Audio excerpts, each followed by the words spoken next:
নমস্কার, জি 24 ঘন্টা আপনাদের সকলকে স্বাগত জানাই। 10টা নিউজ নিয়ে আপনাদের সঙ্গে রয়েছে আমি আহেলিয়া। শুরুতেই যে খবর আপনাদের জানাবো, একদিকে জাল ওষুধের ভয় আর অন্যদিকে দাম বাড়লো বহু ওষুধের। অত্যাবশ্যকীয় 748টি ওষুধের দাম বেড়েছে। এমআরপির ওপরে 1.74% দাম বৃদ্ধি। প্যারাসিটামল, কাশির ওষুধ, সুগারের ওষুধ সহ বহু ওষুধের দাম বৃদ্ধি।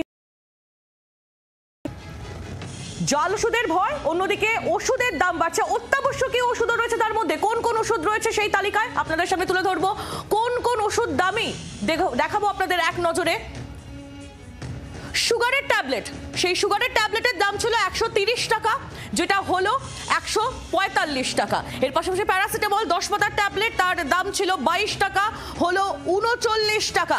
এর পাশাপাশি আর কোন ওষুধের দাম বেড়েছে? একেবারে অত্যাবশ্যকীয় ওষুধ দেখুন, আর কোন ওষুধের দাম বেড়েছে? 5টি ট্যাবলেটের পাতা অ্যাজিথ্রোমাইসিন, সেই ওষুধের দামও বেড়েছে। প্যান 40 15 পাতার ট্যাবলেট 170 টাকা ছিল, যেটা 185 টাকা হয়ে গিয়েছে। অনেকটা দাম বৃদ্ধি এক লাফে। প্যান 40 দামও বাড়লো। এরকম যেগুলো অত্যাবশ্যকীয় ওষুধ প্রথমে আপনাদের সামনে সেগুলো তুলে ধরেছি। অ্যালার্জি ট্যাবলেট লিভোসেট্রিজিন, সেই ওষুধের দামও বেড়েছে। ডায়াবেটিক মেটফরমিন ট্যাবলেট 20টি ট্যাবলেট 41 টাকা দাম ছিল, 58 টাকা দাম হলো। অ্যানিমিয়ার জন্য ব্যবহৃত ভিটামিন B12 ট্যাবলেট 245 টাকা দাম ছিল, দাম হলো 297 টাকা। চিকেন পক্সের ওষুধ এক্লোভির 10 পাতার যে ট্যাবলেট 138 টাকা দাম ছিল, 150 টাকা দাম হয়েছে এখন। 10 পাতার এই ট্যাবলেটের দাম বেড়েছে। পেইন কিলার ট্যাবলেট প্রতি দাম বেড়েছে 1 টাকা 74 পয়সা। তাহলে বুঝতেই পারছেন যে ওষুধগুলো অত্যাবশ্যকীয় ওষুধ, সেই রকম ওষুধের দামও বেড়েছে। যারা ওষুধ কিনতে যাচ্ছেন তারা কি বলছেন শোনাবো আপনাদের। আমাদের তো অসুবিধা হয়, সাধারণ মানুষের মধ্যে এত ওষুধ লাগে, ওষুধ একটা ভাইটাল জিনিস, এটা এরকম বেড়ে যায় তাহলে আমাদের তো মহাবিপদ। দাম যেভাবে বাড়ছে তাতে অসুবিধা, তাতেও তো আমাদের অসুবিধা হবে। ফিনান্সিয়াল ব্যাপার থাকে, সবাই তো সমান না, পয়সা তো সবার সমান। সাধারণ মানুষের মোটামুটি চিকিৎসা করতে গেলে ডাক্তারের একটা বিরাট খরচা, তারপরে ওষুধের দাম যদি বেড়ে যায় তাহলে তো আমাদের বেঁচে থাকাই মুশকিল আমাদের সাধারণ মানুষের। প্যারাসিটামল, কাশির ওষুধ, সুগারের ওষুধ, অ্যালার্জির ওষুধ, এই সমস্ত অত্যাবশ্যকীয় ওষুধের দাম যখন বাড়ছে, তার মধ্যে কিন্তু জাল ওষুধের ভয়টাও রয়ে গিয়েছে। কিন্তু কোন পথে এই জাল ওষুধের আমদানি হচ্ছে সেই তথ্যও আপনাদের সামনে দেবো, গ্রাফিক্যাল রিপ্রেজেন্টেশনের মাধ্যমে তুলে ধরবো আপনাদের সামনে যে কোন পথে জাল ওষুধ আসছে। দেখুন, বিহার, সেই বিহার এবং হরিয়ানা, পাশাপাশি ওড়িশা এবং উত্তরপ্রদেশ, উত্তরাখণ্ড, এই জায়গাগুলি থেকে জাল ওষুধ এসে পৌঁছচ্ছে আমাদের রাজ্যে।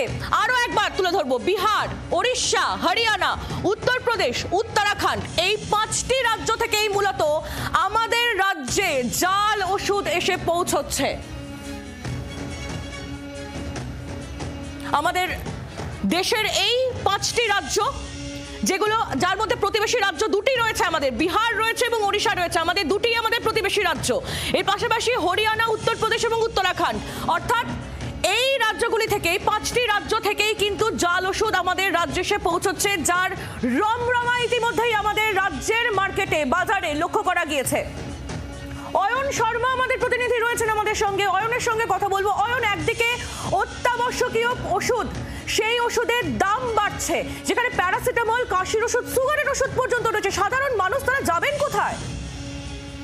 দেখো, বাজারে যেভাবে যারা ফার্মাকোলজিস্ট রয়েছেন এবং যারা বিশেষজ্ঞরা রয়েছেন, তারা বলছেন যে গোটা যদি দেশের বাজার হিসাব করা যায়, সেখানে প্রায় 2 লাখ কোটি টাকার মতো গোটা দেশে ব্যবসা হয় ওষুধে।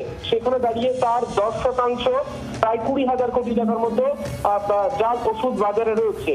এবং একদিকে যখন এই জাল ওষুধের রমরমা রয়েছে বাজারে, এবং তা খুঁজে বার করার জন্য রাজ্যের ড্রাগ কন্ট্রোল এবং কেন্দ্রীয় ড্রাগ কন্ট্রোলের তরফ থেকে অভিযান চলছে, সেখানে দাঁড়িয়ে কিন্তু তাদের জায়গায় একেবারে নতুন পাড়া হয়ে দাঁড়িয়েছে এই একেবারে ওষুধের দাম বৃদ্ধি। সব মিলিয়ে মিশিয়ে কিন্তু রীতিমতো নাভিশ্বাস উঠছে গোটা রাজ্যের মানুষের। এবং ইতিমধ্যেই বলা হচ্ছে যে নামি যে ওষুধগুলি রয়েছে, বিভিন্ন ব্র্যান্ডের ওষুধগুলি, সেই ওষুধই কিন্তু জাল হচ্ছে বেশিরভাগই, এমনটাই রাজ্যের ড্রাগ কন্ট্রোলের তরফ থেকে সূত্র মারফত যেমনটা জানা গিয়েছে। জাল ওষুধের কথা যখন উঠলোই অয়ন, আমাদের দর্শকদের সামনে আমরা তুলে ধরছিলাম যে কোন কোন রাজ্য থেকে আমাদের রাজ্যে জাল ওষুধ আমদানি হচ্ছে। তার মধ্যে 2টো প্রতিবেশী রাজ্য রয়েছে, বিহার রয়েছে এবং ওড়িশা রয়েছে। একেবারে দেখো, বিহার রয়েছে, উড়িষ্যা রয়েছে, উত্তরপ্রদেশ রয়েছে, এই রকম যে রাজ্যগুলি রয়েছে সেই রাজ্যগুলিকে ইতিমধ্যেই নবান্নের তরফ থেকে চিঠি পাঠানো হয়েছে, যাতে করে পশ্চিমবঙ্গকে কনজিউমিং স্টেট হিসেবে না দেখে, যাতে এই জাল ওষুধ সেই রাজ্যগুলোতে যখন আসছে সেগুলো যাতে আটকানো যায়, অন্ততপক্ষে এন্ট্রি ব্যারিয়ার, সেই এন্ট্রি ব্যারিয়ার যাতে তৈরি করা যায়, সেজন্য ইতিমধ্যেই সরকারিভাবে নবান্ন তরফ থেকে সচিব পর্যায়ে চিঠি পাঠানো হয়েছে। 5টি রাজ্যকে চিঠি পাঠানো হয়েছে, তার মধ্যে বিহার, উত্তরপ্রদেশ, হরিয়ানা রয়েছে। ইতিমধ্যে এই রাজ্যগুলিকে সতর্ক করা হয়েছে। একেবারে অয়ন, ধন্যবাদ তোমায়। বাংলার আওয়াজ, বাঙালির আবেগ, জি 24 ঘন্টা।